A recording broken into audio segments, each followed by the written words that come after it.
All right, my friends. I am joined by my good friend, Shawn Chitwood. First, let's introduce ourselves. Sure. I'm Robin Giesler. I've been doing jiu-jitsu for almost 30 years. Um, and I'll leave it at that. Yeah, Shawn Chitwood, good friend Robin Giesler, former training partners. I think we've grappled probably 1,000 times. Probably, yeah. I've been doing, December is my exactly 30 years for me as well. It's crazy. So we've known each other and trained with each other for that entire time. We've been teammates, and we have a lot of experience. And I would say probably more than the average grappler, because we're not just grapplers, but we're also instructors. Right. And we've taught kids and adults for almost that entire time, both of us. Pretty much from the time you started Absolutely. to the time I started, we started teaching, and we've learned a lot, and we want to share specifically about injuries. I know it's probably like, why would I take advice from a guy who's, It's because we want you to avoid some of the pitfalls we've ran into, Exactly. right? Absolutely. Yeah, I think first thing we want to talk about is guys our age, just getting into it, and kind of, how to avoid the injuries, because it's very, very important. This art that we practice is wonderful, and it's an amazing thing, but we need it to build us up, not break us down. And I think that over the years, like, we've just gained a lot of insight and had our own injuries to kind of work through. I've been very lucky in a lot of respects, and unlucky in others. I'll explain this at some point. But we want to kind of talk about. It was the culmination, probably. Yeah. The surgeon, I was just telling Shawn, the surgeon came into the waiting room to talk to my wife. He was like, "I don't think this is your first injury." Same. But how would you, a new guy coming in, let's say the guy just walks in the front door, he's 50 years old and says, "Am I too old for this?" Well, to that point, to take one step back, I think with the proliferation of Brazilian Jiu-Jitsu and the likes of Jocko Willink and Joe Rogan talking so much about it, we have the guys in that 30 to 50-year-old range that want to do it, right? I mean, what's your average student? 35? If you cut out the few young killers we have, absolutely, it's more of an executive crowd. Yeah. For sure. So, and the number one problem I see in these gentlemen that come in our peer group is that a lot of them are former action guys, and we tend to forget that I have to remind myself that I'm 50 years old, and these guys do too, they have those inclinations of being that young athlete. And the things that I tell them to concentrate on is like, look, flexibility and your fitness before any competitive role, and on the jiu-jitsu side, only self-defense. Yeah. Now I know it's not what they want to hear because they want to be that 25-year-old guy, right? But if we work on our fitness, get our body back in shape, lose some weight, get our core strength up, and then work on our flexibility, our longevity, no matter what age we start, is going to improve. And then enjoy the self-defense aspect of jiu-jitsu, which, in my opinion, I know it's yours. Yeah. It's the basis no matter what. 100%. The rolling we do, it helps with timing, and it's the fun jiu-jitsu versus jiu-jitsu. But ultimately, those guys come in because they want self-defense. Yeah. That's the first conversation I have with them. And it's difficult to defend yourself if you're constantly injured. 100%. And if you're more likely, males are typically more likely to get attacked or asserted on when they're younger or when they're older. Women, it's a situation their whole lives, but for men, typically they're going to be targets of violence, typically in those older ages. And you want to be functional as possible. My goal as a 50-year-old Robin is not to be able to beat 32-year-old Robin, right? Like, I want to be the best version of 50-year-old Robin as I can be, and I need to be healthy to do that. And it takes a different mindset on training. And I know that we've talked about this numerous times. The way that we train now is way different. I've learned a lot. When I was younger, I used to resist a lot of things that I don't resist anymore, like being stacked, for example, defending something. I let things go. If I'm exerting 75%, 80% of my energy on a move, I'm not using good jiu-jitsu anyway. I need to find a different option. I used to resist those things when I was younger and a competitor. And we both competed at a pretty high level. I think the way that I feel like my body, for the most part, minus my shoulder, my body feels better now than it did when I was competing. Well, what is the alternative to that, right? I have this conversation with my peers who who don't do jiu-jitsu. And, you know, I'm not in a sling, but I'm only 3 months post-rehab of practically the same shoulder surgery. And my peers outside the industry look at me and like, Shawn, that's surgery number 12. Like, why do you do jiu-jitsu? And to me, it really is the lifestyle. It's the alternative. When I look at my peers, how poorly their condition their bodies are. I mean, the guys I graduated with, they're either dying or grossly out of shape. I mean, what is the alternative? I would rather be at risk of some cumulative injuries, Sure, but be healthy, be in shape, and be dangerous. yeah, absolutely. And so the goal really is to improve our health and minimize those injuries.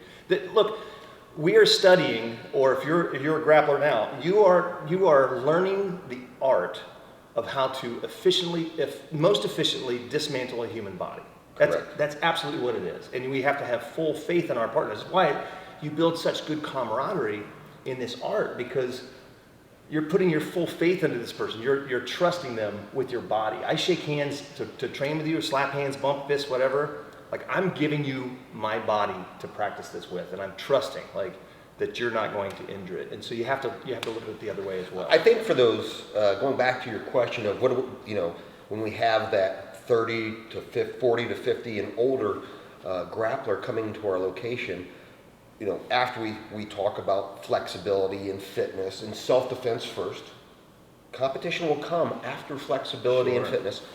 I think that it's really important to have realistic goals. Yeah. And again, I know we've kind of mentioned it, but you have to have a realistic view of where you're going to be. And from experience, I've had 45-year-old gentlemen come into my school and quit because the expectation of who they're going to be in the first month on the mats is not realistic. Yeah. They might have been an absolute stud D1 wrestler 25 years ago, but had a family, had a job, had a couple injuries, carrying 40 pounds of extra weight. I'm not making fun of anybody, but commiserate with that, you have to have realistic goals. Would you not agree? 100%, yeah. And it's a slow process. I mean, you know, getting in shape in general. I mean, if you're out of shape and you're just starting something that, you know, we had a guy who came in, this is many years ago, but hadn't done anything athletic for probably 30 years. He was in his late 40s at the time, hardcore worker. I mean, worked 60 hours a week as a salesman, you know, had a family, didn't do anything active for 30 years, and it was a 2-3 pack a day smoker. Came in and the guy couldn't even do one part of the warm-up. He was gassed out doing the shrimp crawl, and he felt embarrassed. And like, look, man, day by day, and next thing you know, quit smoking, drops 30 pounds. And by the time he got his blue belt, like, he was super excited to do, like, what you guys call it, like a pressure test or whatever. We had like a shark bait. And he did amazing. Like, he got to the point, and the goal for him was just to be able to complete a class without being gassed out. And we just encouraged him little by little, just do what you can. Don't push yourself too hard. And not pushing yourself too hard is very, very important. It's a process, no matter what you're doing health-wise. And you mentioned something earlier. Sorry, I didn't mean to cut you off, but you mentioned something earlier that I've been thinking about a lot, and I haven't been able to do it. Well, I shouldn't say that I haven't been. I've chosen not to do it, but you're big into yoga right now. Yeah, very big. I've never heard one person who does yoga that regrets it. Oh. Especially grapplers. Right. Because you talk a lot of, about, and I've heard many people discuss this, but so much of what we do in martial arts is compression and anterior protection, right? Yeah. Explain that. Yeah, so sport-specific injuries occur no matter what sport. Every sport or athletic event has repetitive motions. Jiu-jitsu, we're constantly drawing in and curling up. Then you combine that with the American lifestyle of sitting. Yeah. So we're strengthening the anterior front of our body, and we usually have posterior injuries. So it's very important for someone to really stretch the anterior and strengthen the posterior to bring balance against repetitive sport-specific movements. If you play guard one side for the most part, you're going to have sport-specific hip shifts and everything. Yeah. So if you're always playing 93 guard or scissor guard or whatever you guys want to call it on one side, your hips are developing in a certain way that when you strength train, it should be to strengthen the other side, right? So yeah, and I think for those folks out there that are in that middle-age range that are thinking about doing jiu-jitsu, please do it. But keep in mind that we understand you probably already have some injuries. We've had a lot of folks that come. You've already banged your body up some. That does not limit you from training. That's right. I want to say that. I got guys come in, I had a knee surgery, I had a shoulder. You have to modify it. 100%. Listen, would you realistic expectations. Would you not agree that jiu-jitsu's, we have a set of basics that we prefer, but if in fact the best tool to drive a nail is a hammer, but if I have a dysfunction that would not allow me to use a hammer, could I not still drive that with a wrench? Yeah. So there's many tools available that we can work around injuries. Yeah. And when you have a good school or a good professor like yourself, they will give you those options. If you go to a school and you have a previous injury and you bring it up as a concern and they're just like, well, one fits all, do what everybody else is doing, that's not the right school for you. Definitely not. Yeah, because even flexibility can be a limitation or lack of flexibility. And there's certain techniques like a basic arm lock can be a challenge, but there's modifications that you can do. Jiu-jitsu has that capability. So that's an amazing thing about it. You just have to keep yourself safe. I do have a question for you, since this segment is talking about older folks coming in and starting jiu-jitsu. What's the current oldest student you have on the mats? Oh my goodness. Right now, let's see. We just had a lady who's in her 60s. I don't know the exact age, but early 60s, who just got her blue belt. That's awesome. She's been training about 3 years consistently. And she learned a lot, and we talked to her a lot at the beginning, encouraged her a lot. And also, as the instructors, all the instructors in the room know, like, we have to make sure that we protect the training environment for that person. Mm-hmm. And that goes back to picking the right school. Yeah, it's very, very important. And try them all out. I mean, find the one that fits you the best and that encourages you the most and really helps protect the student.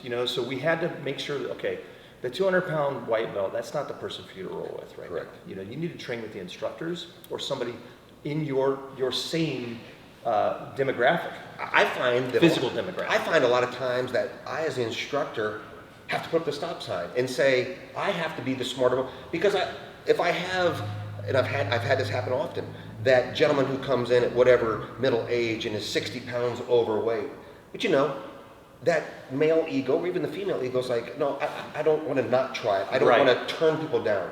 I will tell them, you're not going to roll with this person. Right. You're only going to do this. You've paid me to trust me on this pathway. Right now, the answer is no. Yeah. And, we've got a guy in here right now who's about, 300, he came in at 360 pounds, 6'5", 360 pounds. And there's a lot of people, like, he's a gentle giant. He's a great training partner. But there's a lot of folks that are just like, I just can't train with him right now. I'm like, that's okay. It's all right. And he doesn't take offense to it, at least I hope not, because he has plenty of guys who love to train with him. I like training with him. You know what I mean? Like, not right now, obviously, but, but for the 120-pound female, like, even as gentle as he can be, sometimes something happens, he could snap a leg or something like that. So, there are situations where you've got to build up to that. You have to start slow and safely, and then little by little your confidence and your technique will improve. And also, as you train in jiu-jitsu, at first everybody is tense. I think most common times for injuries, at least from my perspective, I'd like to hear yours, but I think is right before tournament or in the tournament because of the ego and the intensity of it. And right as soon as they start, and blue belt. Now, as soon as they start, typically it's because the person they don't know how to behave, or they're put into sparring too early because they don't know how to behave in these positions, and they're very tense. Most people that come in here, they're intimidated, they're afraid. They've never grappled before, especially. They do things that are well they use what the attributes they brought. And strength is an attribute. Yes, right? Exactly. And then little by little, we become more fluid because we replace that physicality with timing and technique, and you become more supple. And so the risk of injury is much, much lower. But there's a threshold of attribute through technique you have to pass through for safety, right? Yeah. The oldest gentleman I have trained with me currently is a doctor. He's a cardiologist, well known in our area. He's 73 years old. He's been doing lessons with me now, private lessons. He's a brown belt, second degree brown belt. Been doing lessons for like 12 years. That's awesome. And it's all private lessons. Yeah. And the reason why, he has a very, very bad shoulder. And it's not, and he's actually a former collegiate wrestler. I mean, you see this gentleman at 73 years old, he took off his shirt, you can see the veins in his abs. Former triathlete, very good athlete. But for him, doing private lessons is safety for him because he trusts me. My ego isn't that such that I'm not afraid to lose to him in training. That's my job as the professor, right? And I can protect him. And plus, his hands are valuable. He does a lot of surgeries. So, is there a number of clientele that you deal with who are older, more executive folks in this, that benefit from doing private lessons, that do them with you, not only for the one-on-one acceleration, but for the safety? Yes, 100%. Yeah, I mean, and that's an option. If you're looking to get into this, and of course, you know, private lessons are more expensive, but here's the analogy I use for private lessons. And what you spend for private lesson, let's throw out a number, $200 an hour versus a month's tuition. You can learn in 1 hour the concepts that might take you 2 to 3 months. So really, is it more expensive? You're right. And honestly, if you ask David Gracie, even up into his 80s, he never felt that this art could be taught in a group setting. He felt like it was only capable because he was the perfect bad guy. You know what I mean? Like, you and I are probably two of the safest guys to train with in the state. Like, we're going to protect our training partners because of the skill and that we've had in the experience. And I thought that was fascinating. You know what I mean? That he felt that way, but it was very, you know, he was adamant about it. Like, for a long time, he just never felt like this. His system was designed to be taught in private lessons. Yeah. So wrapping up the segment on older person starting jiu-jitsu, we've talked about the, you know, kind of bullet points for what they should be looking for. Perhaps look at starting. You could maybe stay in private lessons exclusively, or transition to the class where you're going to be protected by a professor like you. Is there any other final details that you would like to give that middle-aged man or woman looking to get into this that you can think of? That we haven't covered yet? I'm not really sure. I think we've covered quite a bit of it, but I think really, you kind of said it best. I think realistic expectations, and not feeling like you have to be a world wrecker in your first month. And you know, this is a skill that takes time to develop, and start slow. 1, 2 classes a week. Don't overload yourself right at the beginning. I see that a lot, and people get tired, they get discouraged, even, you know, not just injured, but discouraged. So ease into it.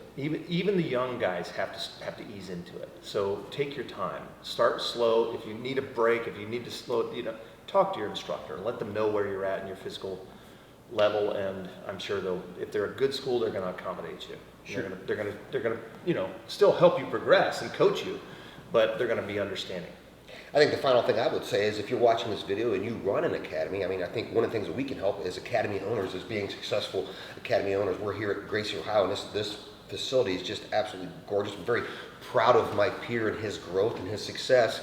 One of the things I could say is, if you're a professor and you have that person walk through your door, it's going to be very important that you have high touch and high contact with that individual. And the fact, do goal setting off the bat, check in with them often. On the back of our attendance cards, I write goals for our guys. And then as I'm checking the cards, I also check myself that I'm checking on them and their goals and their process. So that might help you as a school owner run a more safe and affluent academy. Awesome. Thanks for joining us, guys. We'll be back with another segment.